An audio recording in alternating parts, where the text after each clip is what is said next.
It's a delight to be able to host such events. We don't often have the opportunity to have such a distinguished group of speakers and authors come our way on such a very important topic. And so tonight it is a privilege, and I know that it will be something that will be very helpful to each one of us as we consider what is coming ahead in terms of the battle over marriage and the importance of us getting this issue right in our parliaments.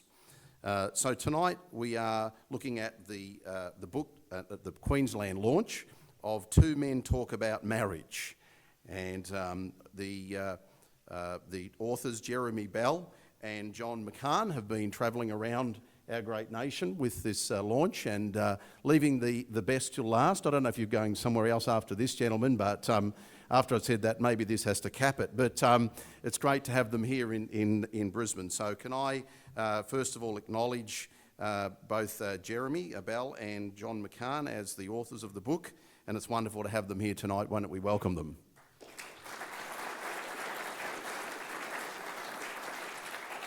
Can I also welcome our guest speaker, Senator Matt Canavan, all the way from Rockhampton or somewhere else around Australia. And I'll have a little bit more to say to introduce the gentleman a little bit later. Can I also acknowledge the traditional custodians of the land and pay honours to our elders past and present. There are some apologies as well, numbers of MPs, but can I just mention particularly Trevor Watts, who couldn't be here with us tonight, and Fiona Simpson, who couldn't be here. And I don't think I've missed anyone who's come in late, any MPs or councillors or anything like that missing tonight. Now, marriage is a really important subject, and family. A very important subject, and having been now married for some 30 years to one wife and to have 7 wonderful children in that marriage, yes, thank you, I know I look too young, it's an amazing thing what you learn about relationships and about family. It's too important a subject for us to get wrong, and you know, it's incredible. There was once upon a time you couldn't give marriage away. You know, I remember talking to sometimes people who were in de facto relationships, and they tried to convince me it was just a bit of paper. It was all in the relationship. You know, the relationship was everything, and what was a bit of paper if you didn't have that? And it's interesting how today that's changed to some degree amongst some, and that bit of paper now seems to mean everything. You know, marriage involves romantic love. No doubt it involves romantic love. Marriage is a form of relationship between, historically and universally until recent times, it's been between a man and a woman. Marriage also, though, is an institution. It's the institution or the basis upon which families are made and created, and children are raised in the sanctity and in the safety of a family. And children have rights. Children have rights to a mother. Children have rights to a father. So we're looking today at what is marriage, and in terms of the launch of the book, 2 men talking about their perspectives of marriage. Now, I've mentioned already the authors, and let me say just a little bit more about them, and then we'll move on. Jeremy Bell has completed an MPhil in philosophy at the University of Sydney and a PhD in philosophy at the University of Chicago. He is presently a casual lecturer and tutor in history and philosophy at Campion College, Australia. He became a Catholic in 2012 after many years as a non-believer. John McCann has a Bachelor of Arts from the University of Notre Dame, Australia, majoring in history and English. He was first employed as a professional writer overseas and is currently working in the New South Wales public sector.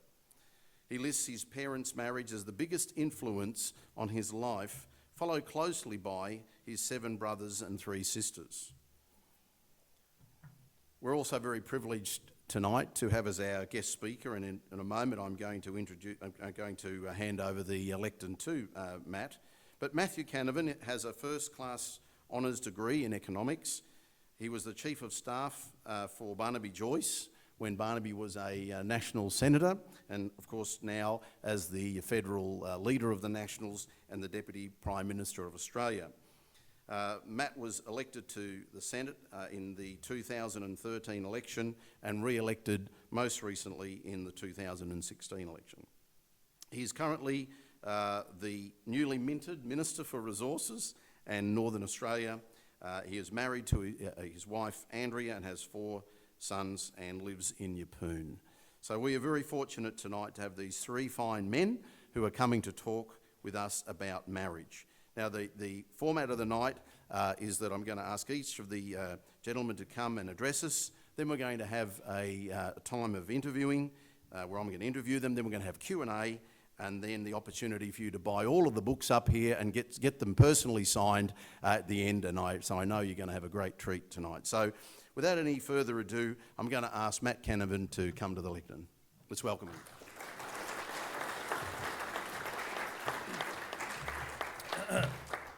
Thank you very much, Mark, and thank you all, ladies and gentlemen, for coming along tonight, giving up an evening on a wet day, and also to the gentlemen here who have produced an excellent book, which I've had the opportunity to review, and I hope all you do too by purchasing it. I think it was appropriate for Mark to say that we should all come forward and fill the front rows here, because to me that indicated it's not like church then, is it? We're going to fill up the front pews, or at least at Catholic Mass we invariably go down the back, and my wife wants to be at the very back row because she's continually embarrassed about the behaviour of our 4 boys. But it's right that we don't treat this like church or from just a Christian perspective. It is very important to Christian religion, marriage, the concept of it. It's littered through the Bible, the concept of it. But this debate and this issue for us as a country is, in my view, not primarily a Christian one and not primarily a religious one. And I want to congratulate John and Jeremy, who have taken a very honest, a very personal, a very brave description of this issue in this book. But they have largely not done so from a Christian perspective. And the reason I want to point that out is because we need to make sure that we present this issue as not something exclusive to a certain part of Australia or even a certain part of the world. Every culture in the history of the earth has had a strong concept of a traditional marriage. It is not something that Christianity owns, it's not something that Hinduism owns, not something that Islamism owns. It is something that is important, seems inherent in what it means to be a human being on the earth. And if we look at our own culture and Western culture and what the word marriage means, because part of this debate is simply a semantic one. It is we're arguing about what does marriage mean? What does the word mean? How should we define it? Well, we should, before we make a decision on that, go back and ask, well, what did this word originally mean? Of course, for us now, when we use the word marriage, we think of certain things. Like any concept, we might think of a bride in a white dress, a father giving away a daughter, a confetti, a big party, all those things. But what does the word originally mean? Well, it's not a Christian word, it's not a Judaic word. It's a Latin word, marriage. It comes from a Latin word, matrimonium. And matrimonium means 2 things. Matri is mother in Latin, and monium means condition or state of being. So from very early Roman times, the whole concept of marriage was the state of being or condition of being a mother. And that is, of course, something that we've lost in our modern society and forgotten what it originally meant, but that is what it meant for Roman people thousands and thousands of years ago. And we also must remember that in the ancient world, homosexuality was a common practice, often accepted practice. Plato often recommends it almost in his contribution to Western thought, but he never went as far to advocate for homosexual marriage. That despite all their culture and very different from our own culture, a pagan culture, they'd never had any kind of serious debate about extending marriage to beyond a man and a woman. And the only time in our history as human beings on this planet, the only time that has ever come up as an issue has been in the last 20 or so years in Western societies. Not Asian societies, but largely Western societies in the last 20 years. And it was only in the year 2000 that the first country in the world, the Netherlands, legislated in favour of same-sex marriage. Now, going into this debate that we're most likely going to have leading up to perhaps a plebiscite, we need to constantly make that point, that we are talking about changing an institution that has stood the test of time, that has been around for that long, and has certain roots in our culture and what it means to be human beings.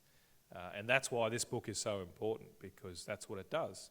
It takes back to what marriage means as a natural element of natural law, if you like, of being in harmony with nature that this book talks about. And I want to compliment John and Jeremy for bringing that argument forward here. It's a very important point to make out to people, particularly given where marriage has gone. It's also a very personal book as well, and I think it's very important that we relate these concepts back to our own lives, to our own marriages, or in John and Jeremy's cases, their personal experiences.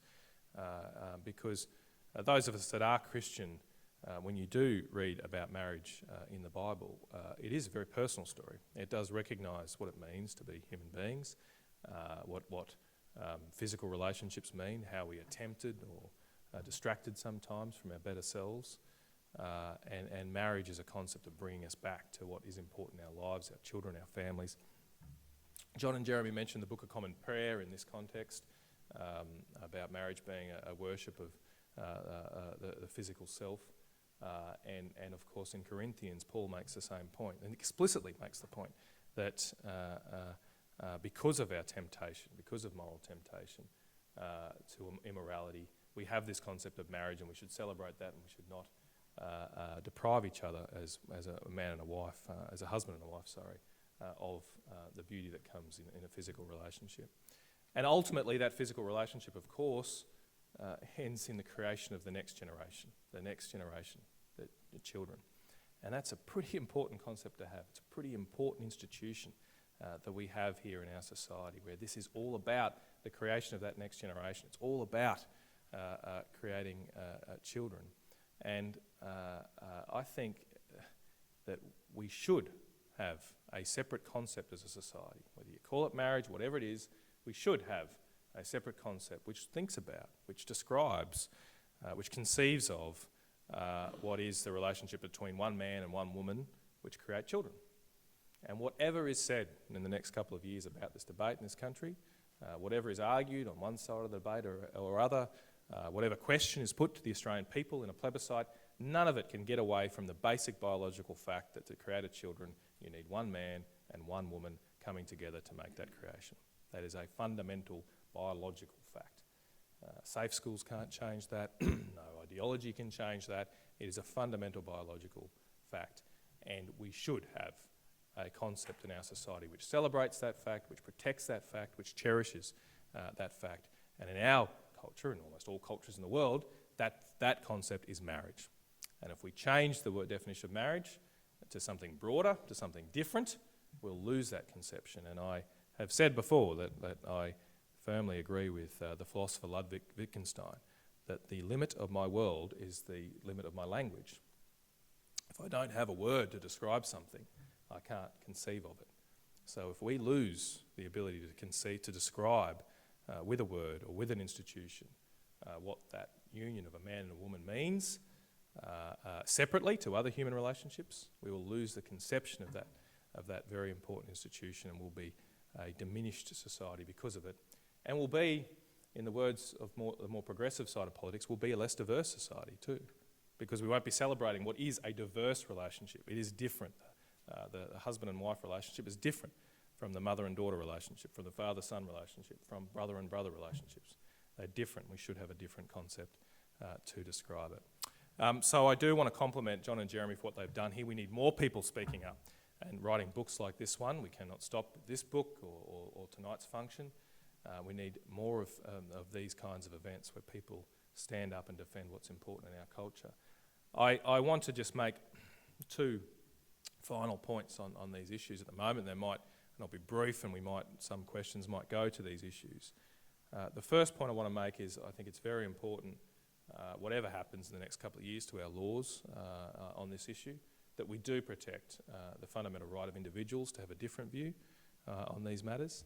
I'm very concerned about where this debate is headed. If you look at the Supreme Court ruling and the debate there last year in the US, the Solicitor General of the United States government in those hearings suggested that if the Supreme Court ruled that homosexual marriage was protected by the United States Constitution, that religious organisations with a different view should or would lose their tax exemptions under United States law.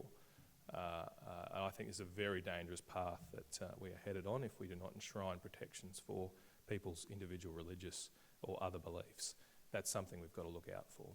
And secondly, this issue, this debate, the proposed changes to the Marriage Act are much, much more important than the singular focus on the homosexual marriage question, if you like. That, in my view, we are here now today, not because a homosexual lobby group raised this 10 or 15 years ago, not because a certain section of our community have raised this. We are here today because the institution of marriage has been damaged and diminished over the last few decades, not in the last 10 or 15 years.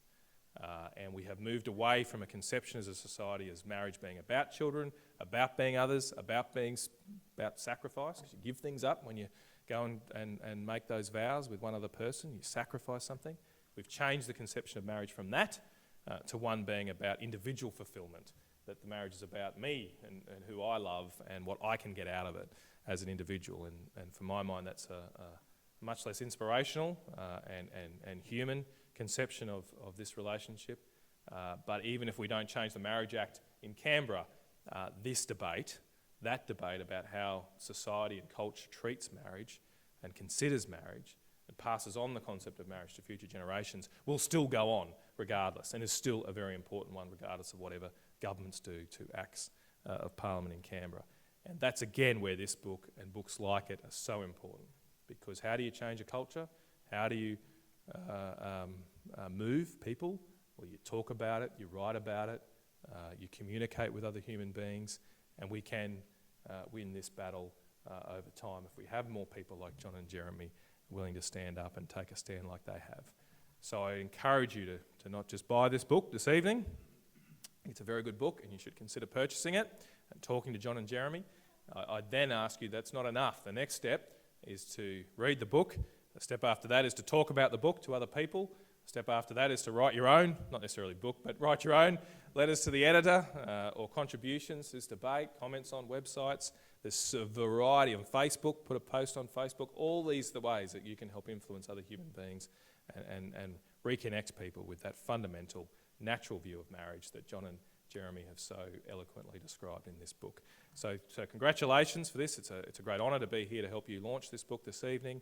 Thank you all for coming out here, and God bless.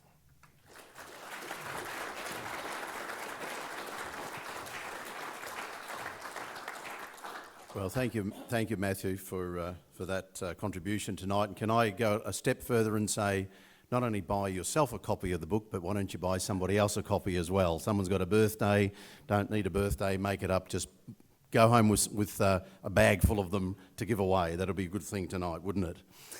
All right, well, it's my pleasure to now ask first Jeremy and then followed by John to come to the lectern and to address us about their book. Please thank them as they come.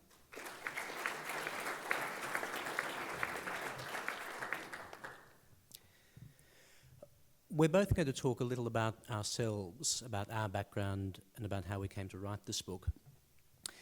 First of all, about myself. I was raised by two non-Christian parents. My mother's side of the family was vaguely religious. My father's was very much anti-religious, and my brother and I were not baptised. We didn't go to church. We did go to a Christian school, but that was not because it was a Christian school in particular. My parents separated when I was 9, and they divorced when I was 12. And for many years, for most of my 20s in fact, I considered myself exclusively homosexual. I had a long-term relationship. I was with another man for the better part of 4.5 years. In fact, the main reason we split up was because I went overseas to do my PhD in Chicago, and of course that put paid to the relationship. While I was still in Sydney with my partner, we occasionally talked about the possibility of marrying, if that would ever be an option for us. The idea didn't hold any particular appeal for me. I didn't have strong feelings one way or the other about marriage. I'd never given much thought to what the point of marriage was. After I'd been in Chicago for a couple of years, I was back in Sydney for the Chicago holiday, that is to say, the Sydney winter. And it was around this time that same-sex marriage was heating up as a big political issue. At that time, I still hoped to get back together with my partner. We remained on close terms. We remain to this day on close terms, and I thank God for that. And for various reasons connected with my studies, I had come to take the question, well, okay, what exactly is marriage? What would same-sex marriage be if such a thing were possible? I had come to take those questions a lot more seriously than I think I would have several years before. And so I took the opportunity in this holiday period to reflect. What is marriage? Or more precisely, what is the difference between a same-sex relationship and a heterosexual one? That was my starting point. Is there something fundamentally different such that there's a reason for there to be marriage only for heterosexual couples, not for homosexual couples? And when I thought about this, it immediately struck me, well, of course, a heterosexual couple can, in principle, have children, whereas a same-sex couple can't. An obvious point, but for the first time in my life, it struck me as profoundly important. It seemed to me the fact that heterosexual intercourse can lead to pregnancy and childbirth shows something about the meaning of that activity. It shows that it's quite different, radically different, in fact, from any sexual activity between two men or between two women. And for that matter, it's radically different from sexual activity between a man and a woman that isn't apt for procreation. This didn't immediately lead me to think that there was anything necessarily wrong with homosexuality or with homosexual relationships, but it was the seed, if you like, of the argument which John and I have now put together in the book. We'll be talking more about that argument as the evening goes on, but for me that was the starting point.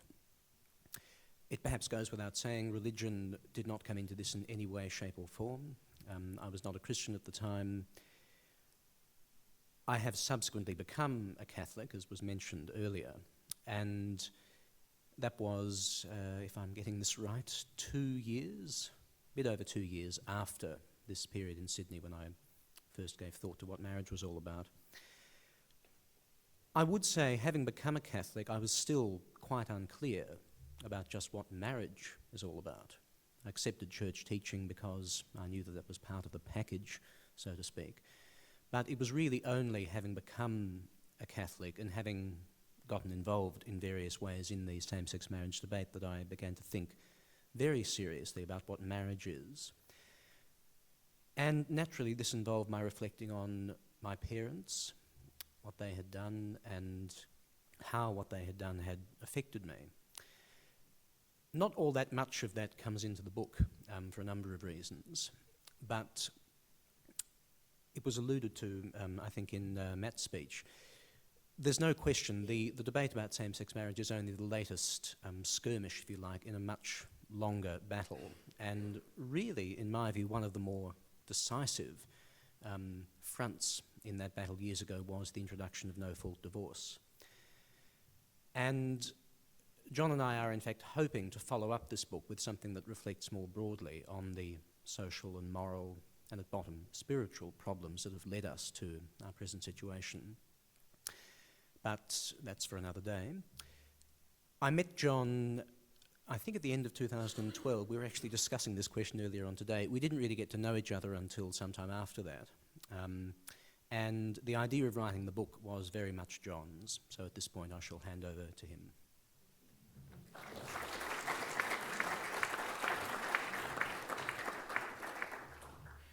Thank you very much.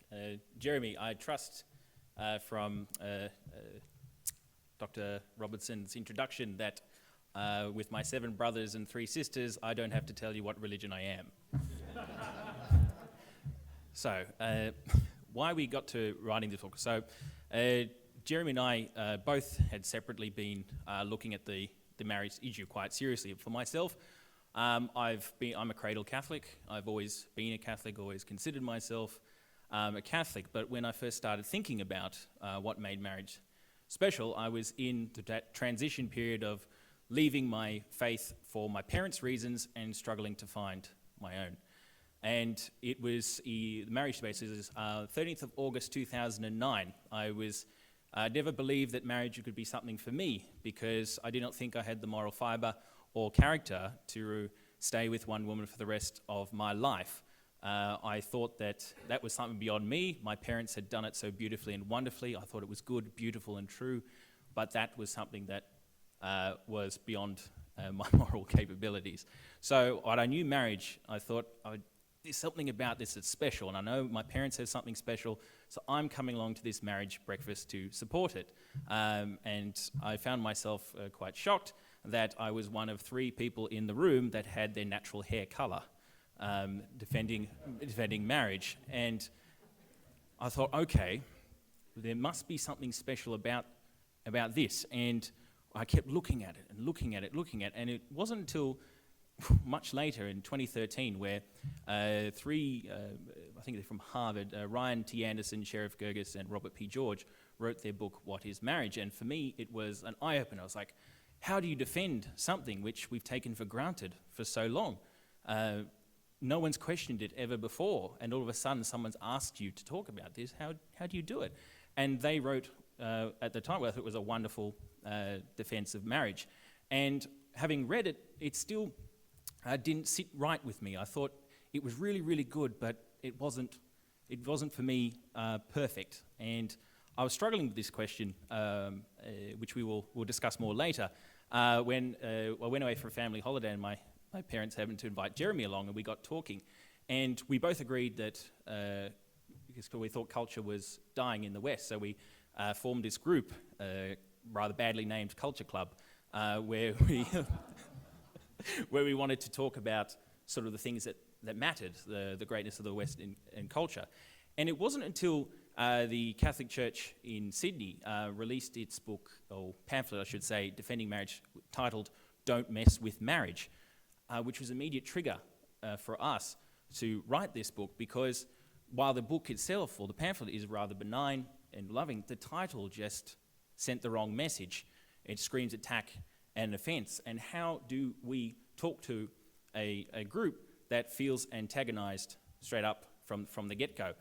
And this is the fundamental problem, is how do you share something so intrinsic and so intertwined with your faith when you're talking to someone who, A, probably has never had a relationship with God, B, doesn't believe in God, and C, thinks religion or definitions of any kind are anathema.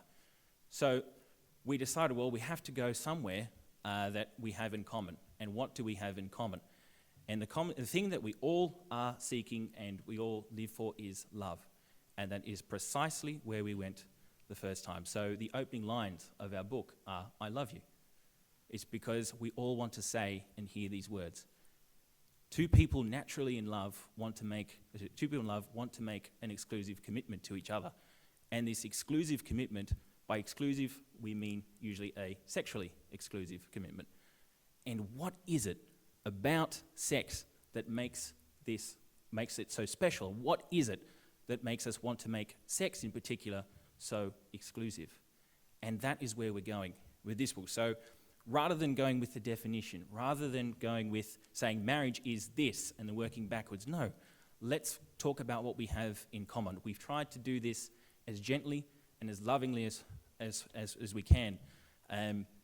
We hope that in reading this you will discover that what we really want you to get out of this is to read this slowly, read it again, think it breathe it, make it your own, because nothing is going to change this more than your own authentic story. So rather than give rote answers for the reasons for defending marriage, rather than saying this is what to say when person X asks you this, no, we've gone to the dignity of the human person and what sex actually means. Take that in, learn it, make it your own, and then share your stories. Because I firmly believe that this whole debate is very winnable, but also it's going to be won not by big media campaigns, not going to be won by advertising blitz. It's going to be won by ordinary men and women standing up and sharing their stories and doing so lovingly and politely. We've written this so you don't have to be afraid anymore. We've written this so that you have the language to share something and start with a common ground that we all have. One does not have to believe in God. One does not have to be religious in any way to defend and uphold the dignity and value of marriage. And this is what we want you to take away from this night, and hopefully share this, because if we don't share this, we will lose this. And so we thank you very much for coming, and we hope to give more of our argument as the night goes ahead. Thank you. Well, thank you, John and Jeremy. We're now going to move into the interview section of the night, and in which I've got a series of questions for Jeremy and John. But I'm also going to ask Matt to chip in any of these areas that he'd like to make a contribution to as well. So if we can get those mics happening, I'll come over. And then we're going to have a Q&A afterwards from the floor. So you'll have opportunity, if you can be thinking through a question to the panel, that'll be great. And we'll go there.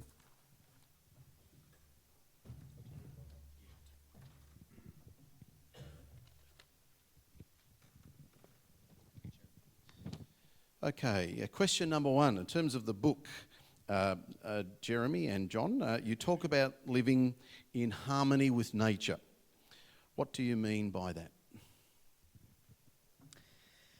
We're trying to capture what we think is at bottom quite a simple idea, and actually a very intuitive idea.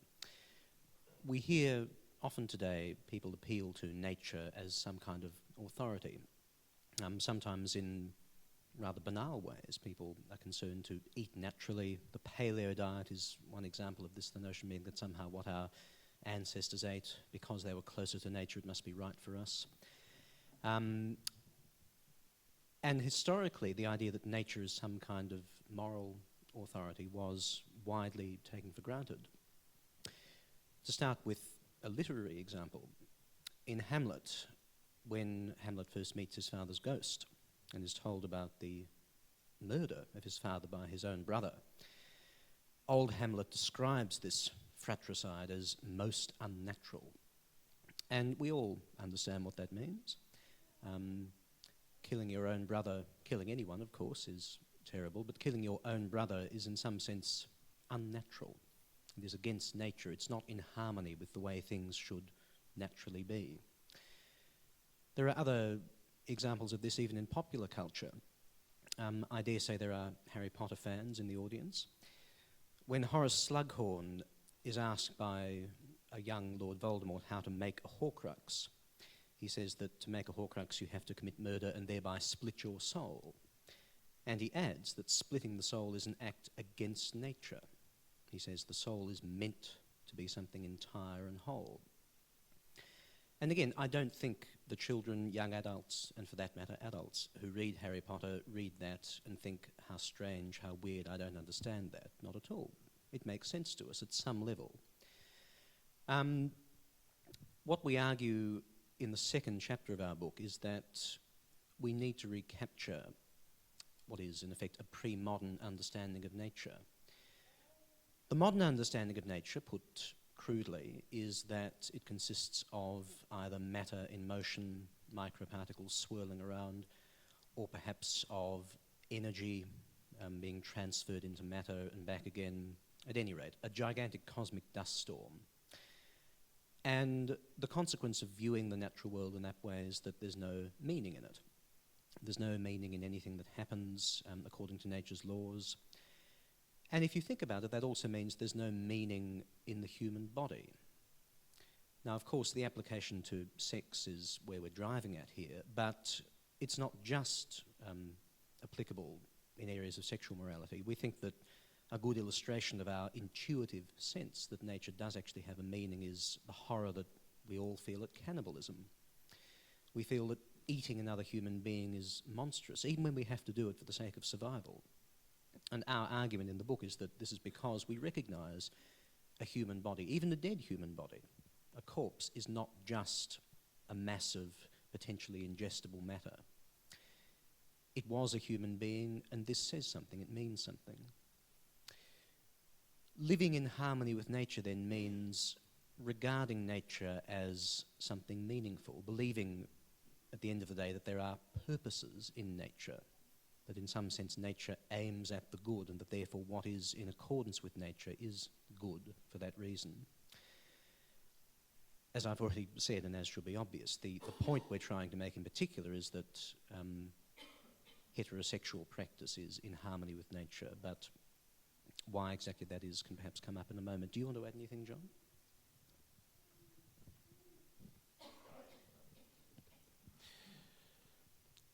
In the book, you claim that a man and a woman who have made a commitment to a lifelong exclusive sexual relationship are living in harmony with nature in a way that two men and two women who have made the same commitment are not.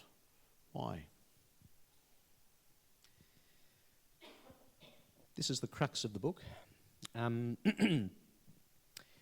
If you accept that nature is not a disenchanted mass of matter in motion, in other words, if it's something more than that, and if you accept that certain facts about human beings, about human anatomy, about human physiology have a significance or could have a significance,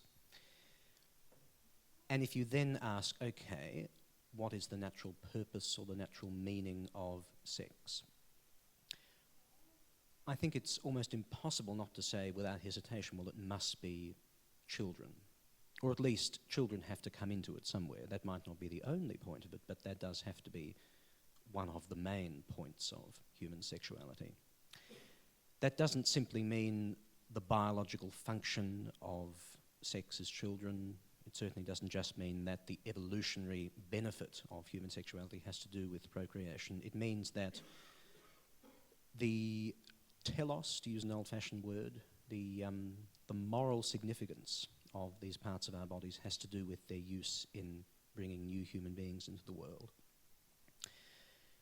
Now, I think that some people who, if you ask them, would say that they supported same-sex marriage would actually, in other moods, admit this. Someone I know very well who is certainly not Catholic, not Christian, and I think more or less a supporter of same-sex marriage, said once in my hearing, talking about the spread of AIDS, well, if men will behave in this unnatural way, it's only to be expected that there will sometimes be problems. I'm not defending that statement, but I'm simply taking it as an example of a non-religious and, as I say, fairly intuitive sense that, yes, there is actually something against what nature intends in using the reproductive organs outside of, what's the right way of putting it? That's begging the question. In using the reproductive organs for purposes other than reproduction, if I can put it very bluntly. Now, it's obvious too, of course, that sex, by its nature, is a celebration of love. We don't think that's an imposition, it's the way things are. And we would say, finally, that there is reason to think that nature doesn't want us to separate these two meanings or purposes of sex. In other words, nature doesn't want us to instrumentalize sex. If you take the view that the celebration of love is one thing, having children is another, They're both good in their own way, but there's no reason why you shouldn't pursue one and not the other. If you think that through to its conclusion, there's no reason why you should object to a scenario like the one sketched in Aldous Huxley's Brave New World. In that book, sex is purely a matter of pleasure. I mean, it's barely a matter of celebrating love, but fine. It's a matter of celebrating something. Anyway, it's a matter of pleasure. Great care is taken that it never leads to pregnancy, and children are produced in factories using donated gametes. And there are various rationales given in the book for this, and there are various ones we can imagine even apart from what's in the book. It saves people stress if they don't happen to want children. It saves women the strain and sometimes danger of pregnancy. And it enables the state to keep a firm eye on who's being born and in what way and so forth. Okay. All of us, I think, instinctively react with horror to this scenario. We think there is something profoundly wrong with this arrangement. Not just with the fact that it's enforced legally, but with the fact that people would ever consider living in such a society at all. And so we have to ask ourselves why. Why should we feel that way if we honestly think that at the end of the day there's no reason why the two natural purposes or meanings of sex shouldn't be separated? I think on reflection the horror we feel attests to our recognition that actually no, they shouldn't be separated. Certainly they shouldn't be radically separated. The very idea of formally divorcing the two of them, I think, should inspire us with horror.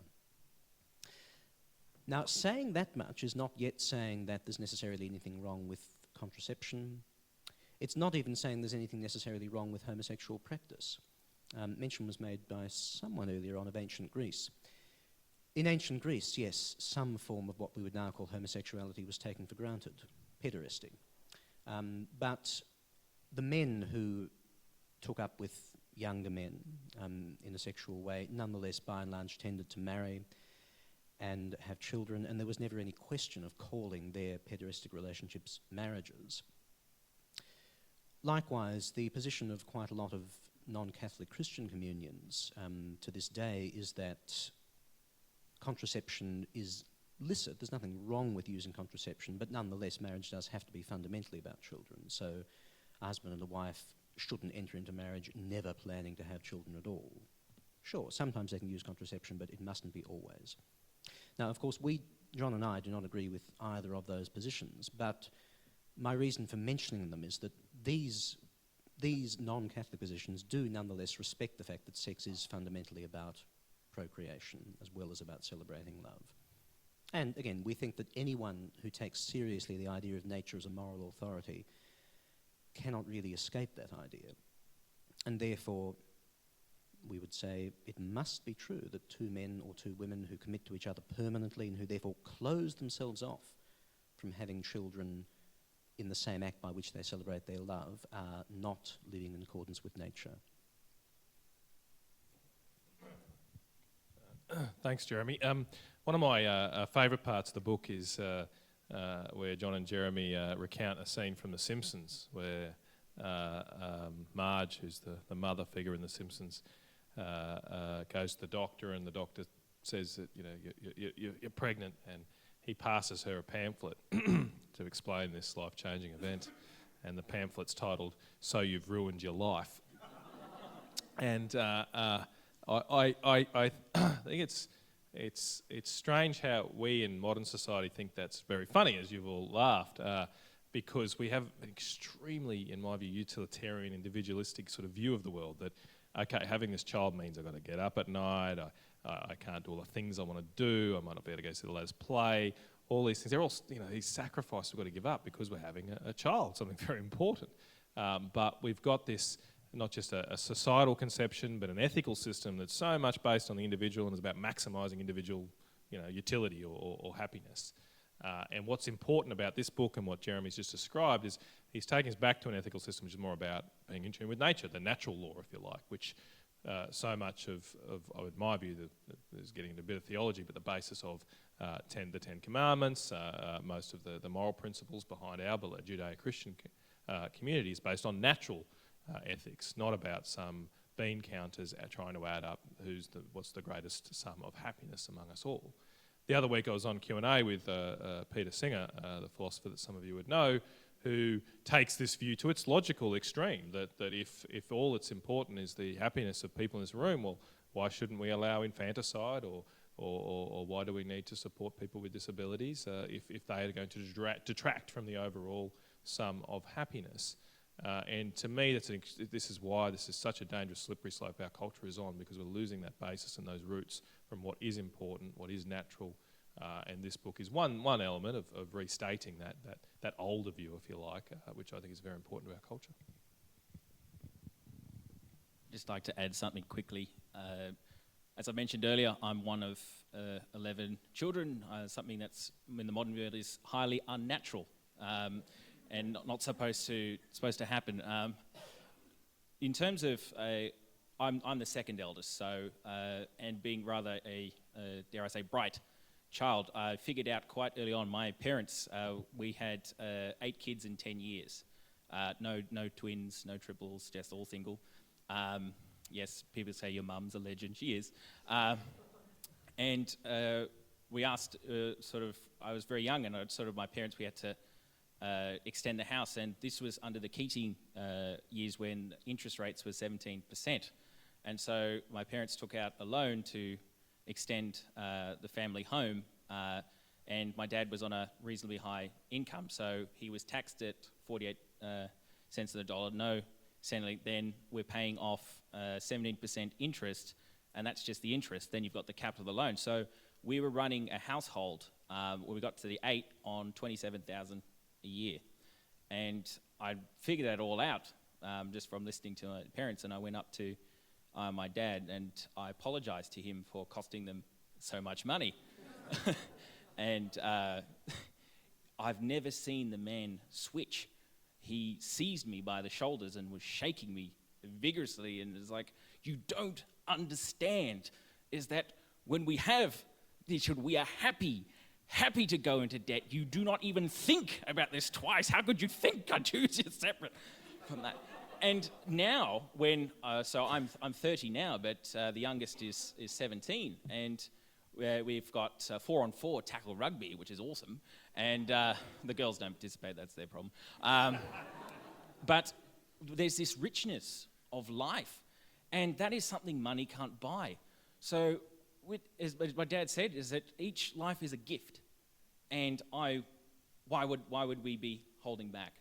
So, in terms of when you have sort of life in harmony with nature, you can afford it. He said, if we got sat down with a financial planner and said, we're going to have 11 children, this is how much we're earning, we plan to do this, he would have said, impossible. But nothing is impossible if you just have enough faith.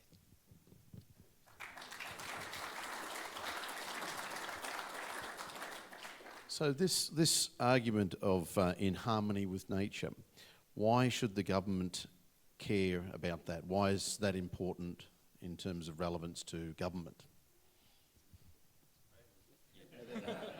Matt.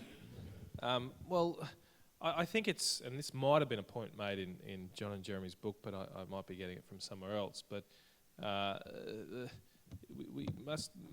the government doesn't make marriage or create marriage or even legislate for marriage. The Marriage Act federally recognises marriages. That's what it does.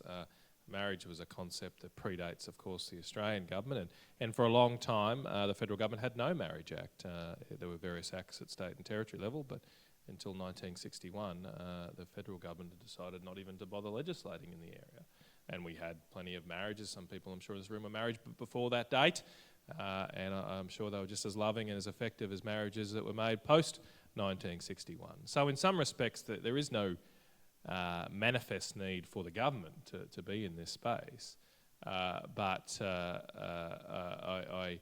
I do think that the government has enormous power to change what is conceived of in our community, and if we were to change the Act to allow it to be between any two people, that would have an enormous cultural impact on our society. Although, as I said in my speech, these cultural changes are happening regardless of what government does, and regardless of what any result of a plebiscite might be, or whether the Parliament does change the law. What happens about how we conceive of marriage is not controlled by by the government. It's controlled by everyone in this room and all the people that make up our society, and that's why this book is very important. That's why the conversations you have with your neighbours and your friends are extremely important, and in some respects much more important than what we do in Canberra.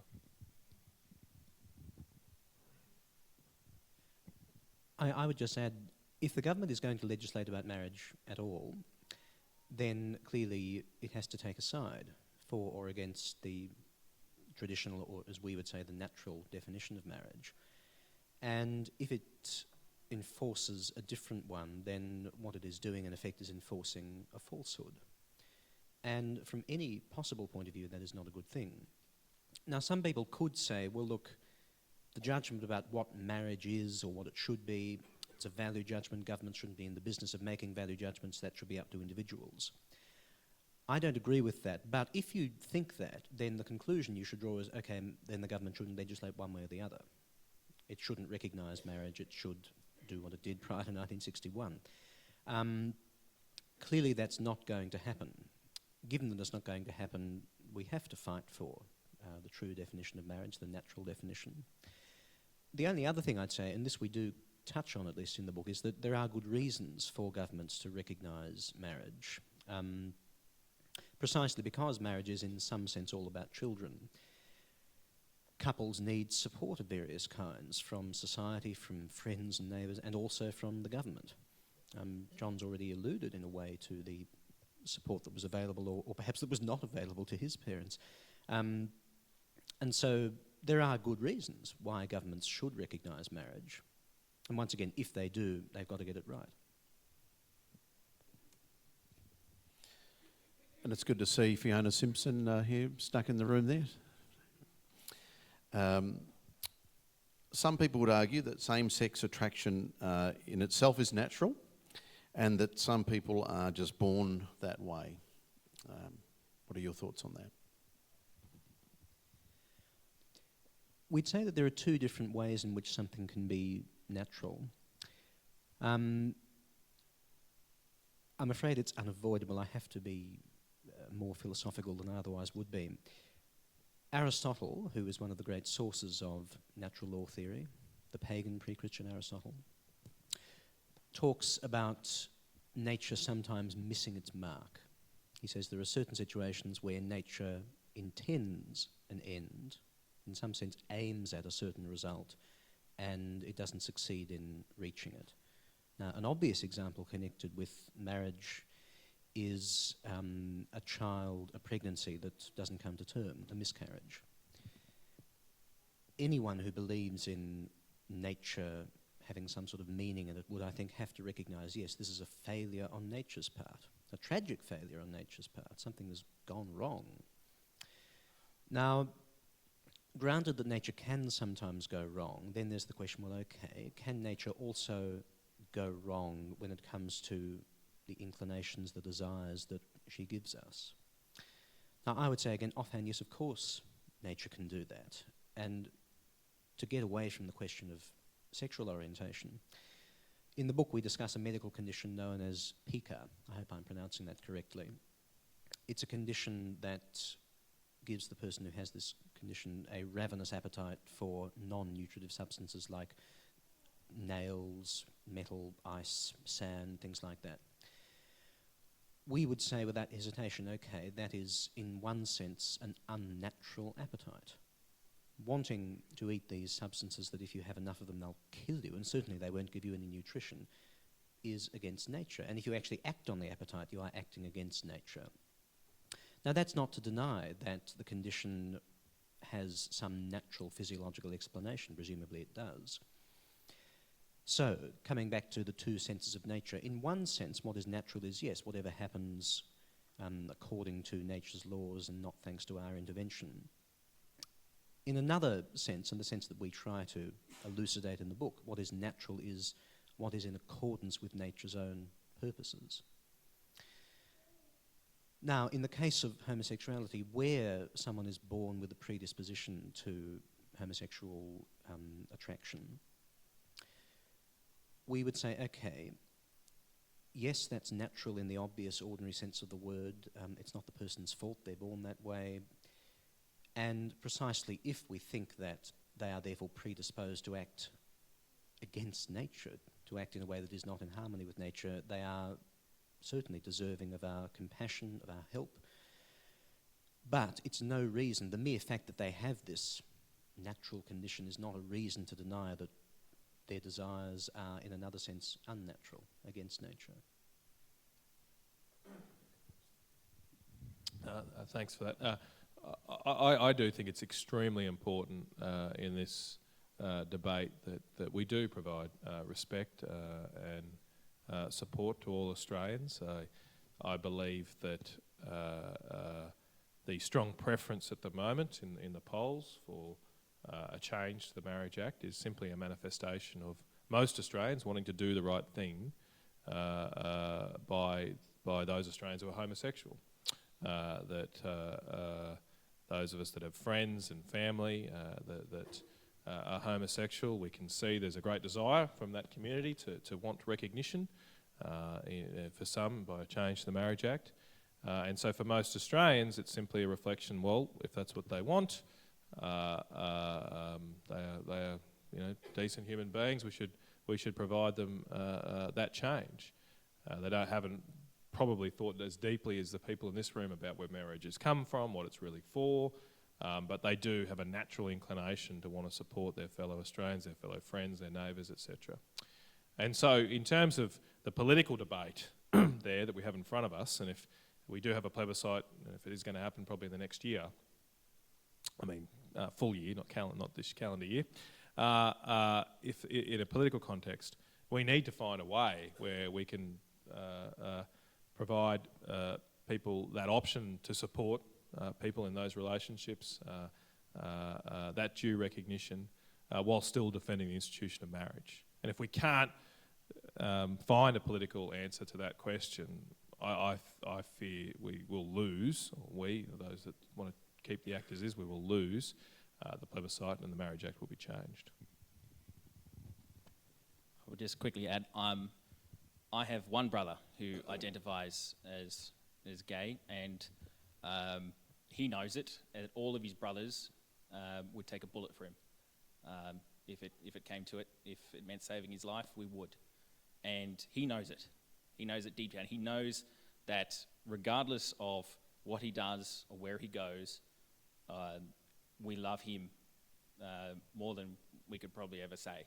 And I found in particular from work colleagues who've read the book, people that have disagreed with us, I've only ever had two types of feedback.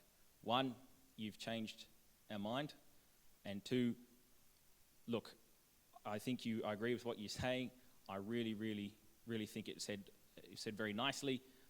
You've given me a lot to think about, but I still don't think I can change my mind. But either way, we found that no one has come back and said, you hate, you're bigoted, you're wrong. The best one feedback from me was I work with a lady who's no religion, is softly pro same-sex marriage, asked to read the book and then came back. She said, I've read it slowly over a few days. You've given me a lot to think about, and I think it was very well written. You're going to be a lot to think about, and at the moment she's now moved back onto the fence and is going to make up her mind over the next few days. So much so now she's bought a copy and she's handing it out to people at work, which is both very dangerous for me and very, very comforting. If marriage then is all about children, why are infertile couples allowed to marry? I feel I should have a glass of water before answering that, but it's all right. This is, of course, the big and reasonable question that people ask when they're confronted with the kind of argument that we make. The first thing I'd say is that if you accept our basic premises about the character of nature, the meaningfulness of nature, I've already said it will be difficult then to think that sex doesn't have as one of its purposes, as one of its meanings, procreation. And so from that point of view, this question or this objection shouldn't in one way change your mind. It should be for you. Thank you. If you're worried about what the implications are for infertile couples, then that's fine. It's a very fair question, but there shouldn't be a reason for you to reject the argument. It should be a reason for you to probe further. Now, as far as probing further goes, I would say this. If we take nature as a moral authority, then we need to think about certain natural facts and what they might tell us about what nature intends, what nature wants. One of those facts is that human beings have sexual desire that is not cyclical in the way that it is in some animals, for instance. There are some animals who, when they are capable of falling pregnant, that is also the time when they have sexual desire. Not the case with human beings. And so that's already an indicator, I would say, that although nature does intend celebration of love and reproduction to be two inseparable ends of sex, nonetheless, nature doesn't intend that we should only have sex when there's a definite chance of it leading to pregnancy. A second indication, of course, is that after a certain age, women become barren, and again, nonetheless, they do not lose all sexual desire, or at least many of them don't. And that natural fact tells in the same direction. This is all presupposing that natural facts have any sort of moral significance at all, of course. To me, that's really enough, and the only other thing I would add is that there is a clear difference between having intercourse, knowing that it's unlikely it will lead to children, or knowing that it's almost impossible it will lead to children, on the one hand, and on the other hand, willfully preventing an act of intercourse from leading to children by using contraception or the pill or whatever it might be. There's obviously a difference, I think, between those two. In the one case, you are simply engaging in an act that would normally lead to children. In this case, it won't. There's nothing you can do about that. In the other case, you are willfully, deliberately preventing nature from taking its course. Morally speaking, they're not equivalent. Anything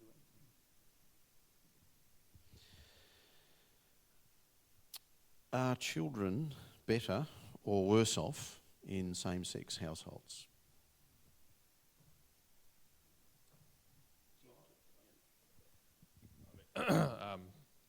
Thanks, Mark. I don't know the precise answer to that question, although in my looking at this particular issue, I'm very confident that the best environment for a child to grow up in is with their biological mother and father in a married relationship. That almost you could describe as a fact has been concluded by a variety of studies over many times in many different areas. My father's father took off when he was very young. I didn't know him. My dad's a great bloke. He's been an enormous influence on my life, but he will say he still feels lost that his dad took off when he was young and didn't stick around to look after him. I think it goes back to this natural point that we all feel a desire to know our mother and father, to hope that they will love us and nurture us, particularly when we're young.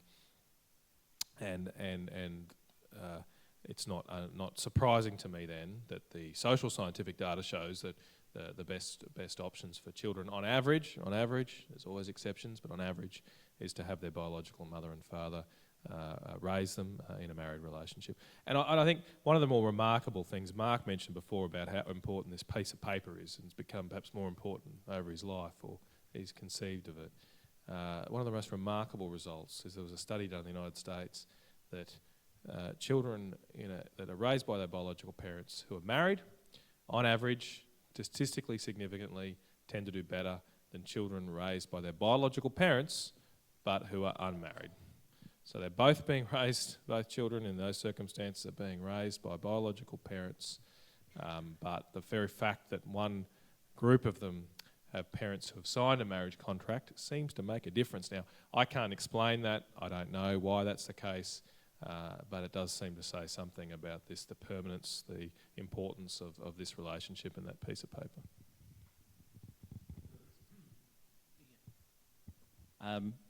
Just on a personal side of things, one thing that cannot ever be broken in our life is your biological heritage. You may know your father and mother, you may not.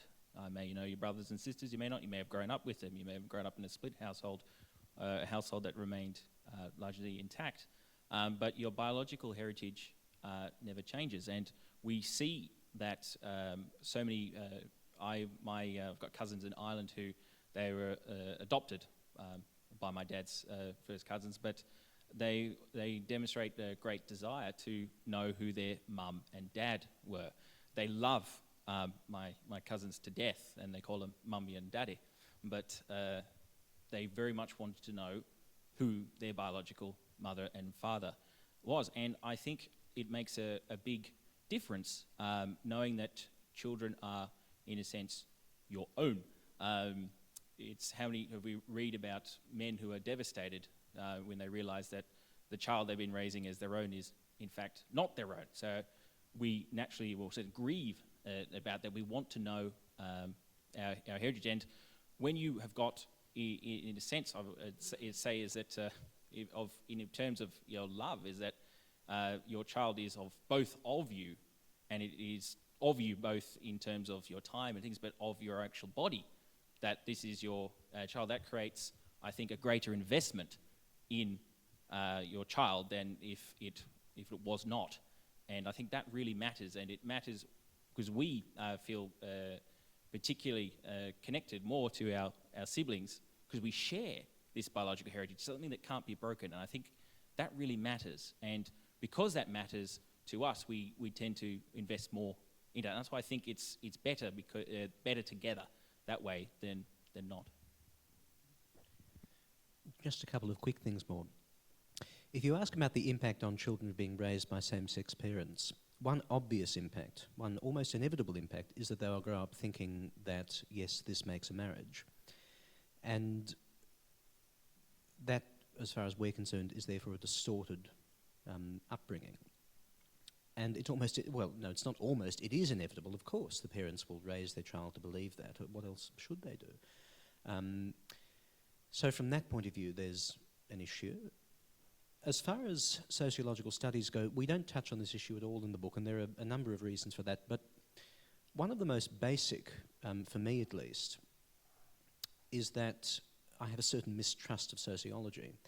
And I'm not about to defend that at any length, but I think it is worth our while remembering that for most of human history, when people have more or less unquestioningly believed in traditional marriage, the discipline of sociology didn't exist. People took there to be good reasons for the institution, the traditional institution of marriage, despite not having the latest scientific or supposedly scientific data. If we think that they did have good reasons, we'd better therefore think, well, okay, what were those reasons? If the best that we can do today is to cite sociological studies that our ancestors knew nothing about, a natural response of opponents will be, well, you also like to appeal to the fact that marriage has been around for so long, so why was it around for so long? These people knew nothing at all, so why did they have it? It must have been out of prejudice, it must have been for bad reasons, and that sheds a bad light on people who are now carrying on that tradition. I hope I haven't been too disparaging to sociology in saying that, and again, I'm not actually trying to attack it, I'm simply recording my own scepticism about it, but also saying I think that whatever its merits, there are good reasons not to resort to it in this debate, if you can help it.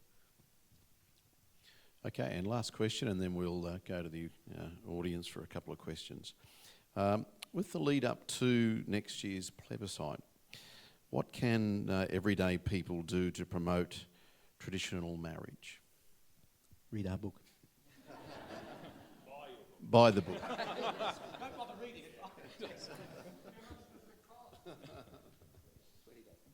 A bargain. Well, Mark, it's just what I said earlier, I think. The thing you can do is talk to people. It's not, someone, I think John might have mentioned, it's not going to be one particularly by politicians or messages and things that I or others say.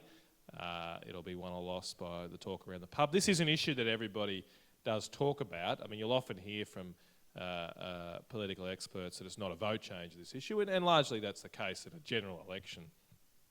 People aren't going to largely change their vote on this issue alone. There are other issues around. But this is a debate that everyone gets. You know, not everyone likes talking about interest rates or fiscal policy or even the submarine deal. They're hard, difficult, complex debates. This debate is something everybody is connected to really in one way, shape or form. They're either married, would like to be married, were married. They understand it and they'll have different views about it. But it's something you can engage people on, and if we are successful at establishing this plebiscite, there will be a large conversational debate with the Australian people. It'll be talked about in pubs, at shopping centres, and that's our opportunity to change people's views, and that's where you all come in, and that's why you should buy the book, so you've got good arguments to make when the conversation comes up. I would say that coming from somebody who's been arguing and defending for marriage a long time, I would say that the best method you can do is to share yourself, but first listen.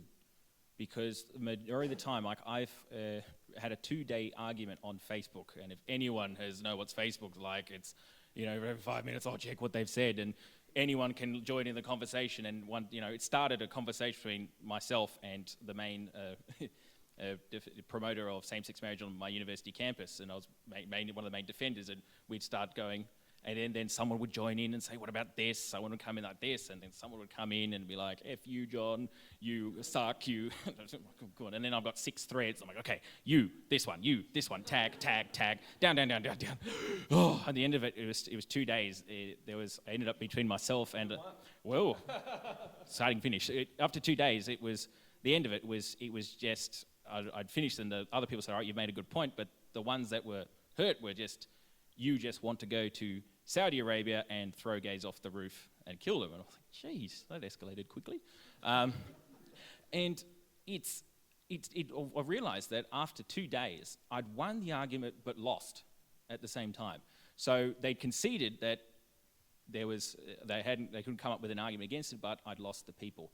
And I'd realised that what I was coming from a perspective of this is right and you ought to believe it. But really what you do is you share yourself. You listen first, because majority of people that I've come across who I've had a long chat with about this, it's an emotional issue because there is some story behind it, some experience of marriage, I've got an uncle who's in a gay relationship, they're really loving, why are you against that? When you hear these stories and you realize that you're connecting with people, if you aim for the dignity of the person first, and then winning the argument second, you'll find very often or not that they will actually listen to you.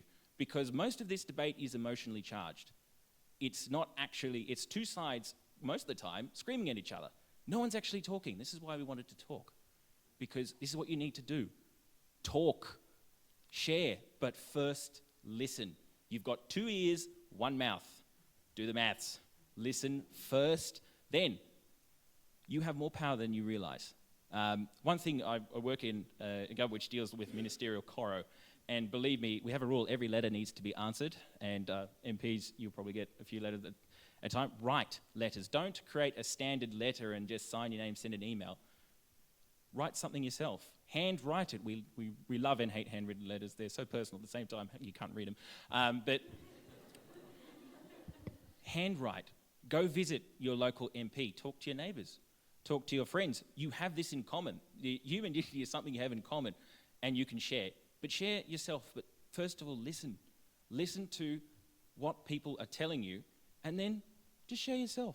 And we honestly believe that, and from my own experience, is that when I've done it that way, people have we've shaken hands and agreed to disagree, but a lot of people have actually changed their mind. So this is not a unwinnable debate, but it will be unwinnable if you try and win the argument. Win the person, then the argument. People first. Always people first. If we forget that, we may as well forget this whole debate. What you can do politically, talk back radio, share, Facebook, Twitter's bit of a sewer, but if you want to dip your toe, please go ahead. But honestly share. You have no idea of what a conversation that you have will do. You don't know who that person's connected to. And one thing that's really missing today is general, authentic people that have got no connections anymore. We've got a plethora of social media, but less connection. So connect with people. Remember, a blitz is impersonal, but you are not. You can be personal, you can go out and share, and what we're trying to give you is the tools to make that sharing possible, to defend something without religion, without recourse to God, but defend something that is so valuable to us. And when people see that, and they see that you don't hate them, the greatest way to destroy this idea that anyone like us who is standing up for marriage are hateful is to be not, is to be genuinely, authentically loving. And by loving, it means you seek the good of the person before you seek winning yourself. You do that, you'll set the world on fire. And we hope we've given you a spark just to do that.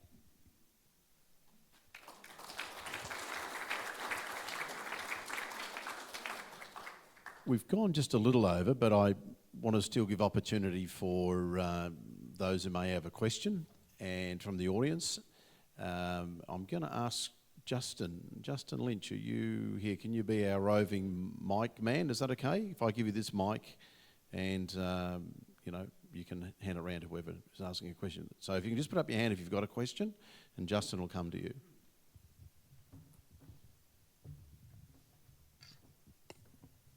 Thank you. My question's directed to Matt. As I see it, and even in the media today, we have so many of the politicians coming up with the argument, we can save the electorate so many hundreds of millions of dollars by not having this plebiscite. We're mature people, we can decide in the Parliament.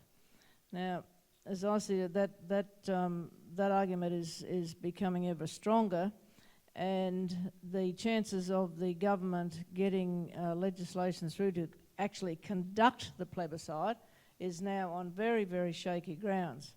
So, and I'm thinking that you're not going to be even able to get the plebiscite, and bundled in with that is that I am sure the Greens have already got the next version of a bill to put before Parliament, and I fear that certain elements of the Liberal Party, names unknown, or names not mentioned, will succumb and go for a vote on the floor.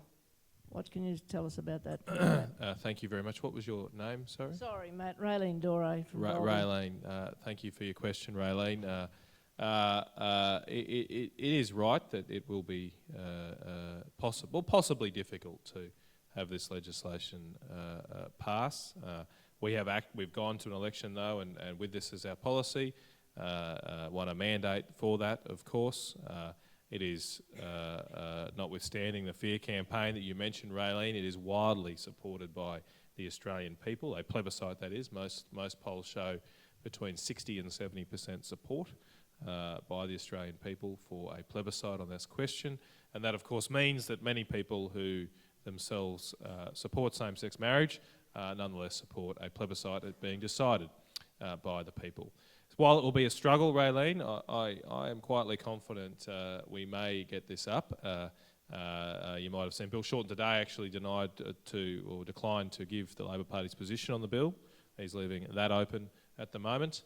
There will become some pressure on them to support a plebiscite as the easiest way to proceed with change. I think it's reflective and important for us to stress, and we talk about it, is that what have they got to be afraid of?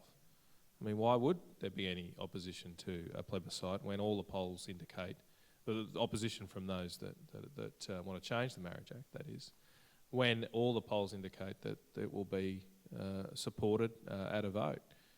What are they afraid of? That a reasonable, logical, considered debate may change those views. And if the views are that soft, well, maybe we should just tread carefully before we change an institution that's been around for for thousands of years. The other point I'd make in supporting this view is that I would very much like to, here in this country, avoid what has happened in America in the past 20 or 30 years, where perception or not, there is a perception that large cultural changes have been made in America by unelected judges in the Supreme Court, not by the will of the people. Now, of course, a vote on the Parliament floor is not a series of unelected judges, but I think if we are going to change this Marriage Act, going to change something that's been around for a long time, it would be much better as a society and for the cohesion of our society to do so by a vote of the people. That vote then can't be challenged. It'll be recorded, and hopefully we can move on in a respectful way as Australians on these and other issues.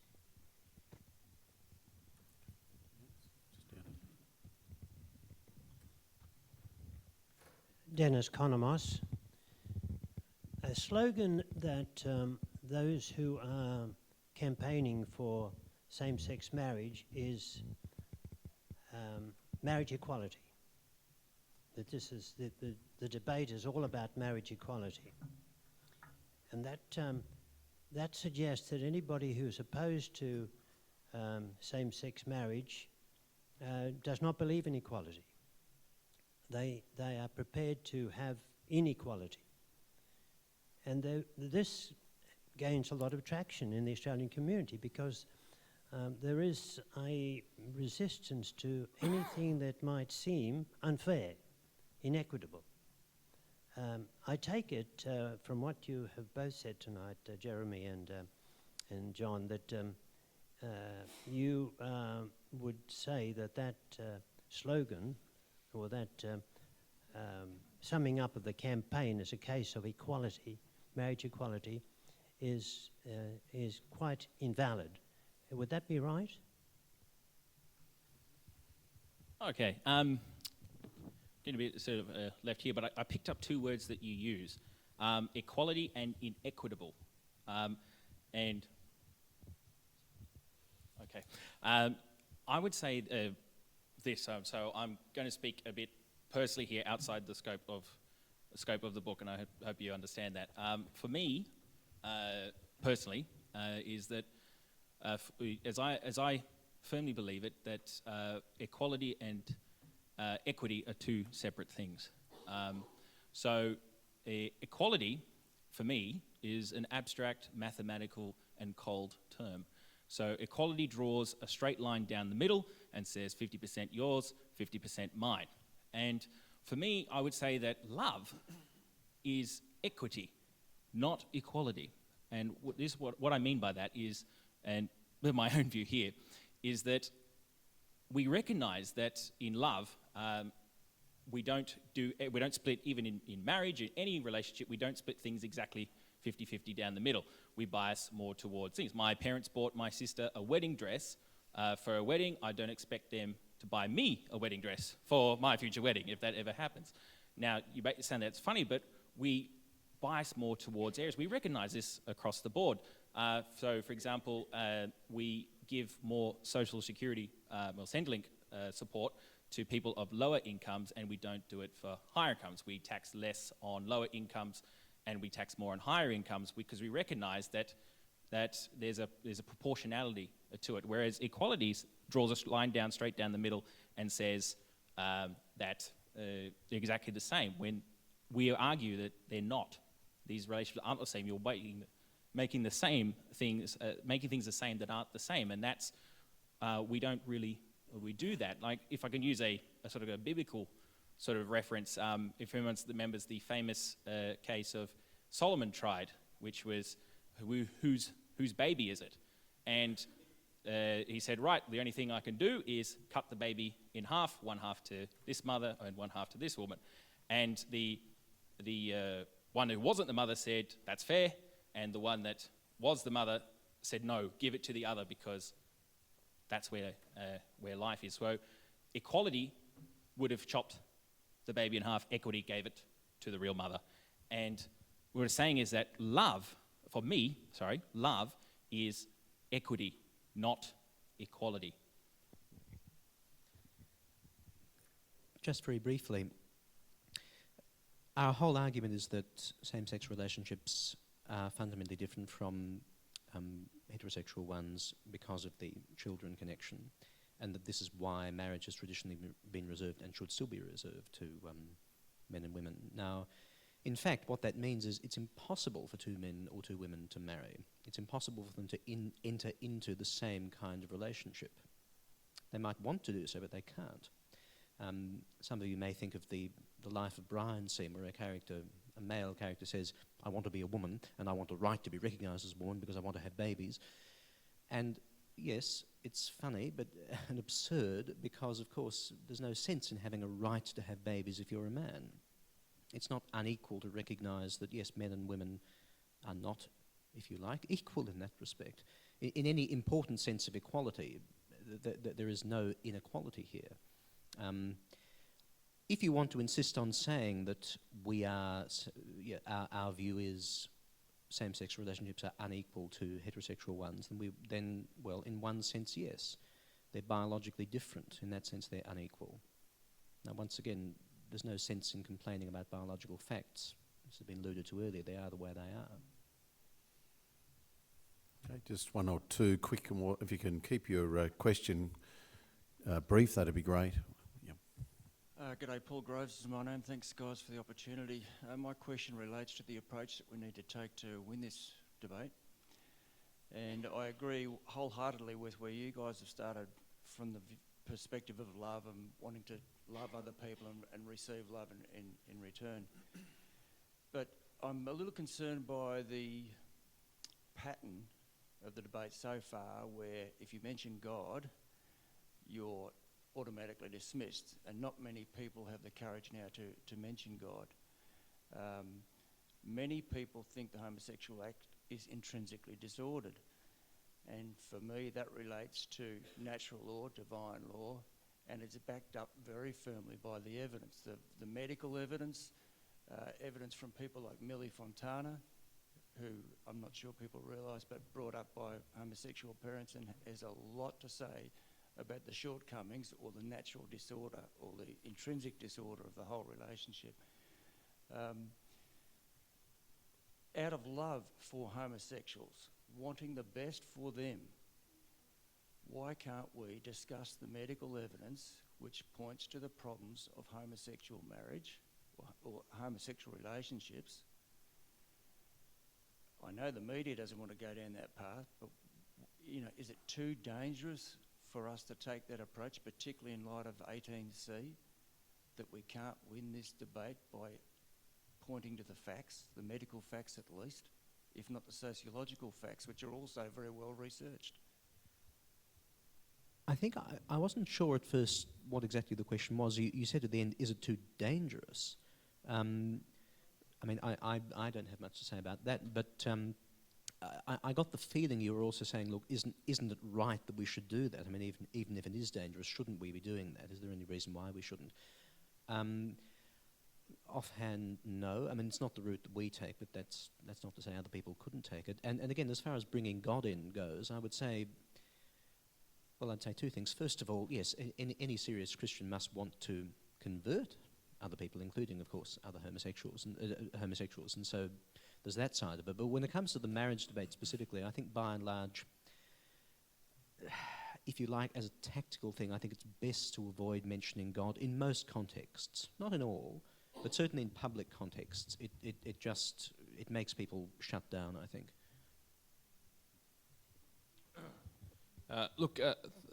Thank you very much for the question. I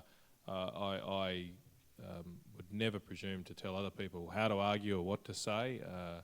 That is up to individuals, but I don't support the particular view put there that somehow it would be the government's role or politicians' role to tell people how to live their lives. That is for individuals to determine.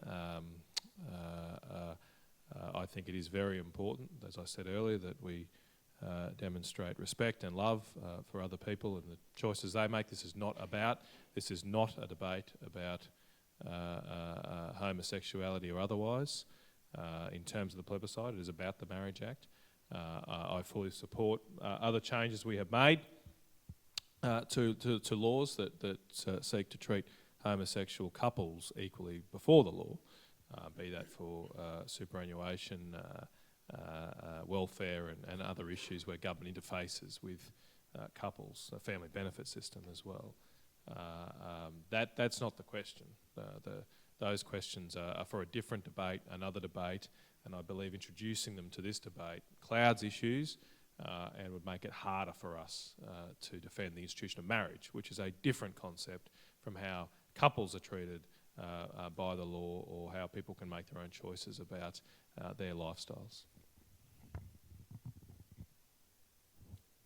I would just quickly add to that with this debate already highly polarised as, or classified as, it's one side just hating the other, I would feel that going from that approach when not needed, I would say, for this debate would be, in a lot of circumstances, throwing petrol onto a fire.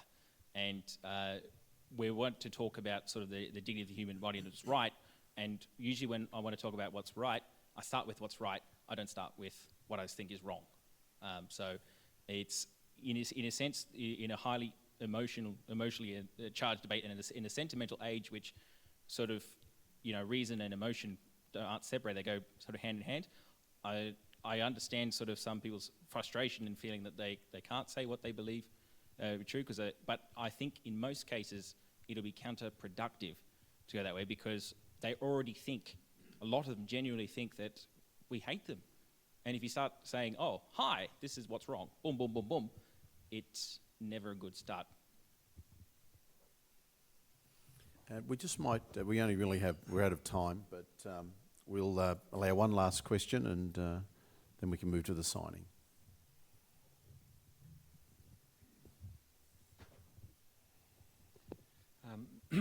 Alan Baker, Matt, you mentioned in comments about the plebiscite earlier, I think one argument that could be made for the plebiscite, besides the fact that it's very democratic, and is the fact that we use referendums to change the legal constitution of the country, and changing the definition of marriage would change the social constitution of the country, if you like. And I think everyone here agrees with that, but I guess there's a lot of apathy in the general community about the issue. It's not up there, it's not highly ranked as one of the most important issues for most Australians. But nevertheless, as you said, the latest polls show 70% support for the plebiscite, including 72% of Labor voters. So I wonder what your comment is about... Majority of Greens voters too actually support a plebiscite. I don't think that high, but it's a very good question, Alan. There is, of course, a legal debate about what the word marriage means in our constitution itself. It is a prescribed power to the Commonwealth Government under Section 51 of the Constitution, one of the very few that are provided to the Commonwealth Government. The High Court's already ruled that we could change the Marriage Act in favour of same-sex marriage without changing the Constitution, despite there being a legal view that marriage in 1901 or in the 1890s to our founding fathers did actually mean heterosexual marriage. But that debate has come and gone. So we don't need a referendum from a legal point of view to change the definition of the Marriage Act. But I do accept your point that this is such a big cultural shift and change in our society that it would be best decided by a majority of people. Now, one other just slight segue I'd like to add there is that while I do think we can and properly decide the question about the Marriage Act and how we should define marriage in that act by a vote of the people, we should not outsource the protection of human rights to the ballot box, if you like. That there are fundamental human rights that are universal, that are inalienable, that our society is built on, and one of the most important of those is freedom of religion and belief. And that's not something that should be decided by the majority of people. It's something innate implied in our constitution, and what it means to be an Australian. So I do think there's a broader question, if there is to be change, about how we protect those rights going forward. and that's something I'll strongly defend regardless of any result of a plebiscite. Just a brief follow-up question on that. Isn't it counterproductive for Bill Shorten to go around saying that the plebiscite's a platform for homophobia? Because he's basically trashing the views of 72% of his base and saying that they're homophobes. Well, yeah, and Alan, you did mention though that it's not the most important issue for a lot, and probably not the most important issue for a lot of Labor voters. So he may not lose too much skin over that. But just remember, of course, that before the 2013 election, very fortunately, the Australian Christian Lobby had a debate involving Bill Shorten, and it was put to him at that debate. Before this became a live national issue, that what about a plebiscite? And he said it was a very good idea to resolve this matter through a plebiscite. Now that was in 2013, before the Coalition had adopted that as a policy, and surprise, surprise, once the Coalition adopted it as a policy, Bill Shorten changed his view and chose the opposite view. So look, I am still confident we can prosecute this debate in the Parliament and win the support for it, but it will be difficult. But we've got to take this one step at a time. That's what we did last year when we sat down and decided the first thing we've got to do is bind the Coalition Party room in favour of the policy that exists. We did that, and I make a political point here as a member of the Coalition. We would not be here right now if it wasn't for the Liberal National Party room last year, who agreed wholeheartedly that we would maintain our policy in favour of traditional marriage, but have a plebiscite after the next election so that the issue could be decided by the people. Just quickly add to that, the best way you can demonstrate how a plebiscite will not be a platform for homophobia is to generally talk and share. I know it's very tempting, particularly when you get slagged so much, to slag back, but a lot of people relate to the Christian concept of turning the other cheek. That doesn't mean you get struck on one, you literally, here, hit this side. Oh, no, hit this side. No, it's not that. It is showing the person of a way we ought to behave in this debate by doing the right thing. And no matter how much you get slagged, no matter how much someone says you hate, do not hate back. That's the way you show that. In Australia, we made largely a multicultural society. We've made that a success. Damn straight, we can have a difference of opinion, but we can always go to the pub afterwards and have a beer. It's fine. So you demonstrate the fact that we can talk about this issue by not stooping to slogans and in sort of a sense slagging off other people. Just share. Could I suggest, Matt, too, that in the public debate on the need for a plebiscite, the point ought to be made that Parliament's had its chance to legislate. 16 times have private members' bills come up in the last 12 years, and Parliament's rejected each and every one of them. And we need a circuit breaker, and that circuit breaker is the vote of the Australian people. And I think that point hasn't been made well enough in the public debate.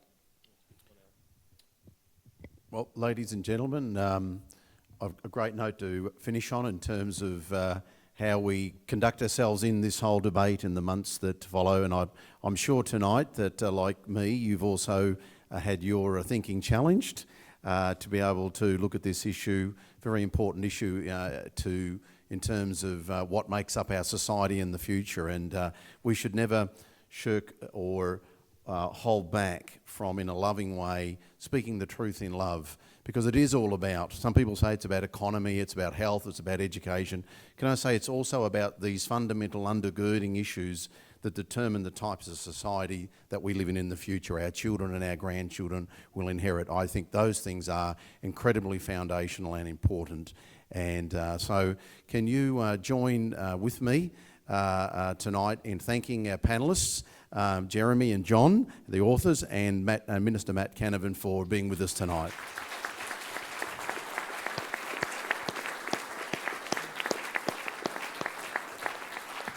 Can I add a couple of quick thank yous also to Louise Brosnan for all the work that she's done to pull the night together. Thank you, Louise.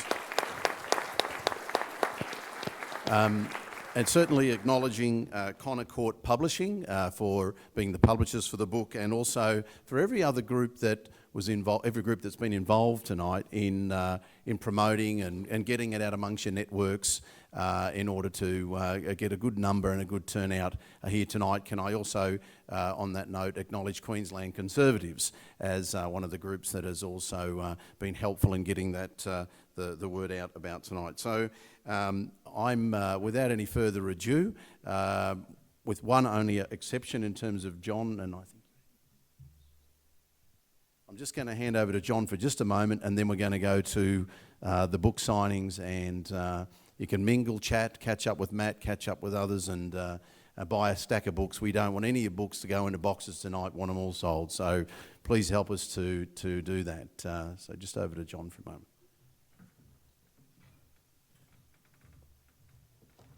I would like to echo Dr. Robertson's thanks for Louise Brosnan, particularly for driving this event, and Paul, her husband. It's a team, but and I'm getting lots and lots of emails from Louise, like the updates. This is the numbers, climbing slowly. And what are you doing, John? Some terse. Why aren't you replying, John? I'm sorry. But without it's. We've tried running this ourselves and doing all the promotional hard work, and it kills you. And it must have killed her. So could you please put your hands together then? Thank you so much for...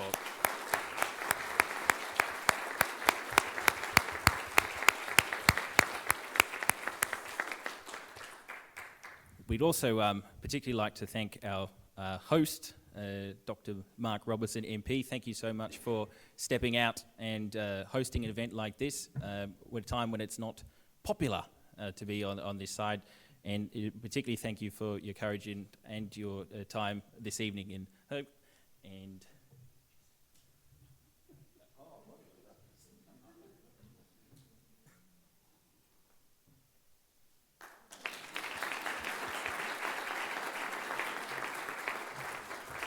just to say, it is a bottle of Penfolds, but not of the ilk that brought down Premier Barry O'Farrell down in New South Wales, so you may have to declare it. I do those things. And also particularly we'd like to thank Senator Leon Matt Canavan. When I read his bio and I thought he loves cricket, and I thought, yes, I'm going to get along with this guy. So, but thank you very much for standing up. He's the first cabinet member that was born in the 80s, so that's our decade, so whoop, go 80s. But no, particularly thanks for standing up. It's very, very difficult to stand up for something that is unpopular, or so seemingly unpopular at the time, and we don't have very many conviction politicians left.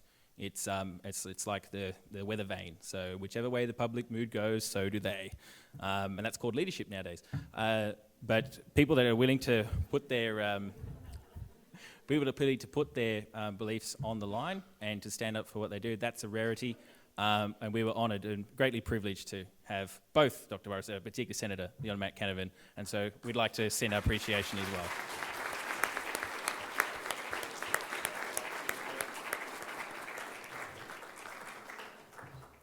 And well, that's it from us. We'd love to regular chat. There's tea and coffee available. But even if you had just personal questions, or please buy a book or come and share your own personal stories, we'd love to talk to you. So thank you very much again for coming, and have a wonderful night.